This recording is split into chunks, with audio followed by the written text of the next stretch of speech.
मेरे प्यारे साथियों, एक्सरसाइज 1.2 का क्वेश्चन नंबर 4 है। दो संख्याओं 306 और 657 का एचसीएफ 9 दिया है, तो 306 और 657 का एलसीएम ज्ञात करना है। तो इसके लिए एक फॉर्मूला होता है एचसीएफ गुणे एलसीएम। एचसीएफ गुणे एलसीएम बराबर होता है संख्याओं का गुणनफल। संख्याओं का गुणनफल, ठीक। अब देखिए एचसीएफ 9 दिया हुआ है, ठीक। एलसीएम हमें नहीं पता है, तो एलसीएम की जगह पे एलसीएम ही लिख देंगे। और संख्याओं का गुणनफल यानी 306 गुणे 657, ठीक। अब देखिए ये जो 9 है इधर जाके भाग हो जाएगा, तो लिख सकते हैं एलसीएम बराबर 306 गुणे 657 बटे 9। इस 9 से भाग देंगे तो 9 साते 63 और बचा 27, तो 9 तिरी 27 हुआ, ठीक। तो अब एलसीएम बराबर लिख सकते हैं 306 गुणे 73। 306 को 73 से गुणा करेंगे तो आएगा 22,338, यानी कि एलसीएम जो है 22,338 होगा, ठीक। अब देखते हैं प्रश्न संख्या 5। प्रश्न संख्या 5 है, जांच कीजिए कि किसी संख्या n के लिए संख्या 6 के पावर n अंक 0 पे समाप्त हो सकती है। तो इसको समझने के लिए आइए कुछ एग्जाम्पल देखते हैं, जैसे कि 10 है, 20 है, 30 या 100 ले लें, ठीक। सभी संख्याएं 0 पे समाप्त हो रही है। तो 10 को लिख सकते हैं 2 गुणे 5, 5 दूना के 10 हो गया। 20 को लिख सकते हैं 2 गुणे 5, 2 दूना के 4, 4 पचे 20। 30 को लिख सकते हैं 3 गुणे 2 गुणे 5। और 100 को लिख सकते हैं 2 गुणे 5 गुणे 5, ठीक।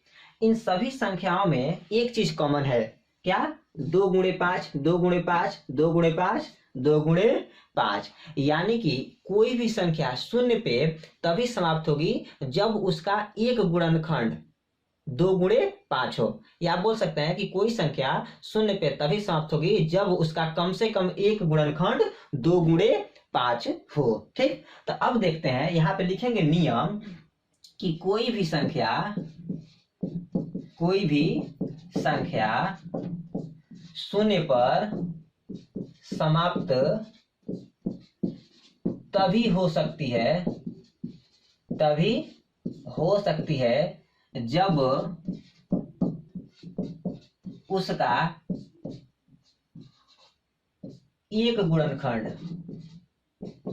जब उसका एक गुणनखंड 2 गुणे 5 होगा, ठीक। कम से कम एक गुणनखंड 2 गुणे 5 होगा, तभी वह शून्य पे समाप्त होगी। अब देखना है कि 6, तो 6 का हम अभाज्य गुणनखंड ज्ञात करेंगे। तो 6 को लिख सकते हैं 2 तिहाई 6, 3 एकम 3, यानी कि 6 बराबर होगा 2 गुणे 3, ठीक। अब देखिए 6 में 2 तो आ रहा है लेकिन 5 नहीं आ रहा है, 2 आ रहा है, 5 नहीं आ रहा है। तो क्या यह संख्या 0 पे समाप्त होगी? नहीं हो सकती है। तो लिखेंगे अतः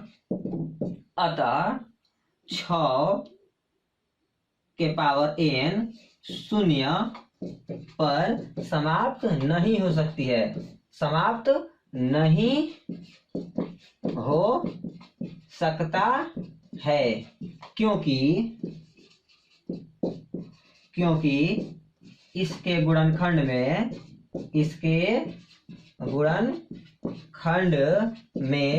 2 गुणे 5 नहीं है, ठीक। आंसर हो गया। अगर 6 के गुणनखंड में 2 गुणे 5 आया होता तो वह शून्य पे समाप्त होता, लेकिन यहाँ पे 2 गुणे 5 नहीं है, इसलिए यह शून्य पर समाप्त नहीं होगा, ठीक। अब प्रश्न संख्या देखना है अगला। प्रश्न संख्या 6 है, व्याख्या कीजिए कि 7 गुणे 11 गुणे 13 प्लस 13 और 7 गुणे 6 गुणे 5 गुणे 4 गुणे 3 गुणे 2 गुणे 1 प्लस 5 भाज्य संख्याएं क्यों है, ठीक। तो देखिए भाज्य संख्या और अभाज्य संख्या को जानने के लिए हम क्या करते हैं कि इसका गुणनखंड ज्ञात करेंगे, ठीक। तो देखिए 7 है तो 7 को लिख सकते हैं 7 गुणे 1, 7 खुद 7 से कटेगा, नहीं तो 1 से कटेगा। ठीक, यहाँ देखिए 11 है तो 11 भी लिख सकते हैं 11 गुणे 1। ठीक, 11 1 से कटेगा या नहीं तो खुद 11 से कटेगा, यानी कि अभाज्य संख्याएं खुद अपने आप से नहीं तो 1 से विभाजित होती है। ठीक, तो अभाज्य संख्याओं के गुणनखंडों की संख्या कितनी होती है? तो 2 गो। देख लीजिए सब में क्या है? 2 गो संख्या है, या तो संख्या है या नहीं तो 1 है। ठीक, वहीं पे भाज्य संख्या देख लीजिए, तो भाज्य संख्या है तो 9। ठीक, इसको लिख सकते हैं 3 गुणे 3 गुणे 1, तितरी के 9 और 9 एकम 9।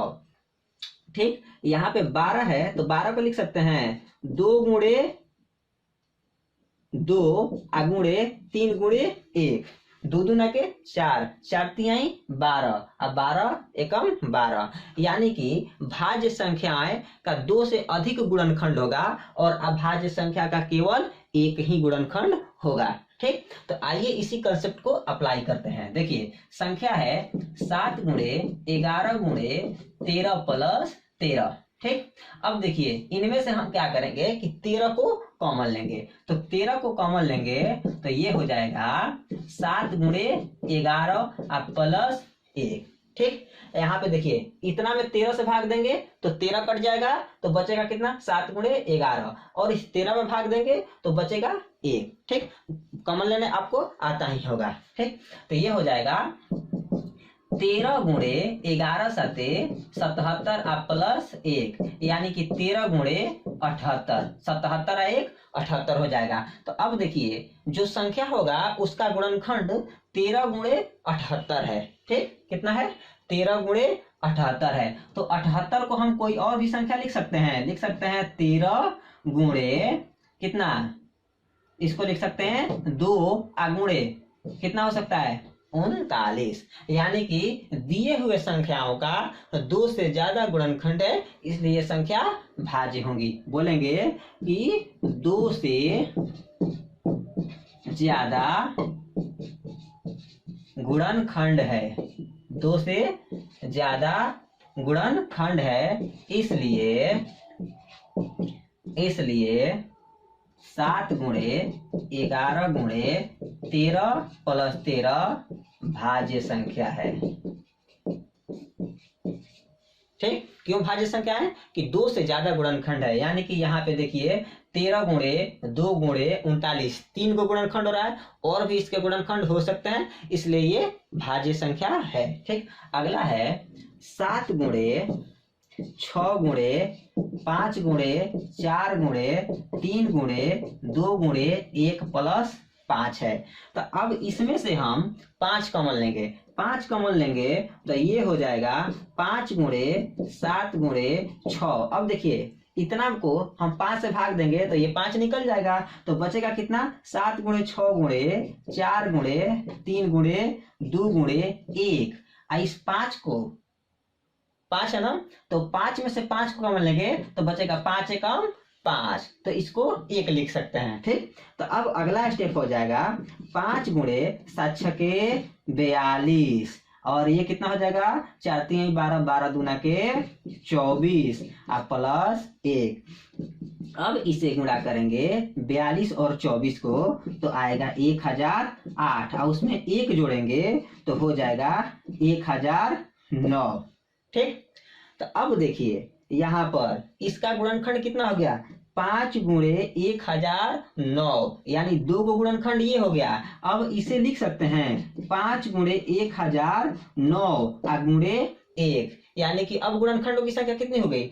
3 हो गई। तो गुणनखंडों की संख्या 3 है। ठीक है, कितना? गुणनखंडों की संख्या 3 है। तो लिख सकते हैं कि गुणनखंडों की संख्या कितनी? 3 है, यानी कि 2 से ज्यादा है। तो लिखेंगे गुणनखंडों की संख्या 2 से ज्यादा है, इसलिए 7 गुणे 6 गुणे 5 गुणे 4 गुणे 3 गुणे 2 गुणे 1 प्लस 5 भाज्य संख्या है। कितनी है? भाज्य संख्या है। क्यों है? क्योंकि 2 से ज्यादा गुणनखंड हो रहा है। ठीक, अब देखना है अगला प्रश्न, प्रश्न संख्या 7। किसी खेल के मैदान के चारों ओर एक वृत्ताकार पथ है। इस मैदान का एक चक्कर लगाने में सोनिया को 18 मिनट लगते हैं, जबकि इसी मैदान का एक चक्कर लगाने में रवि को 12 मिनट लगते हैं। मान लीजिए वे दोनों एक ही स्थान और एक ही समय पर चलना प्रारंभ करके एक ही दिशा में चलते हैं, तो कितने समय बाद वे पुनः प्रारंभिक बिंदु पर मिलेंगे। ठीक, तो देख लीजिए, मान लीजिए कि ये वृत्ताकार पथ है। ठीक, तो देखिए यहां से रवि और यहीं से सोनिया चलना प्रारंभ करते हैं, तो पूछ रहा है कि कितने राउंड बाद, मतलब कि कितने समय बाद दोनों एक ही बिंदु पर मिलेंगे। ठीक, तो रवि द्वारा एक चक्कर लगाने में लिया गया समय, रवि द्वारा एक चक्कर लगाने में 12 मिनट लग रहा है। ठीक, तथा सोनिया द्वारा एक